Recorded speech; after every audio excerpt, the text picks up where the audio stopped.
Yun, nakita po natin si tatay na natutulog po sa gilid-gilid po ng semento po. Yan po si tatay.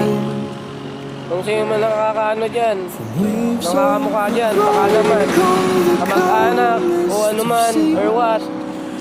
Yun yun naman po yung kalagayan ng tatay. Kawawa naman po siya. Baka naman po na matulungan niyo po siya.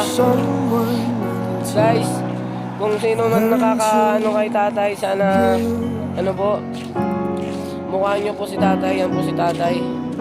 Yan, kawawa. Kaya dadala po namin sa bahay po namin kasi ano, okay ka lang, tay?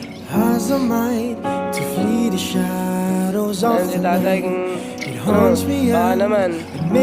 baka naman guys na siya man kung pamilyado man sa inyo ano na to, si tatay kung pamilyado naman sa inyo to guys, baka naman matulungan nyo siya. Ako wala naman akong maibigay kasi mahirap din ako. Pero inaalok ko po siyang kumain guys kasi sabi nga po ni tatay na kumain na po siya.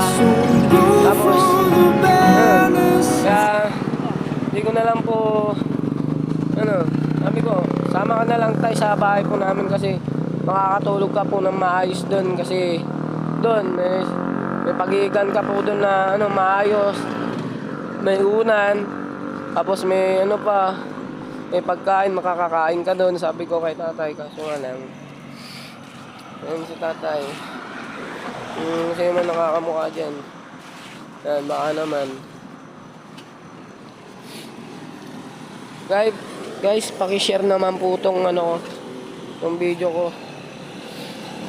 Sorry ngayon din ako naka-update kasi nakita ko din si tatay kasi yun yan si tatay.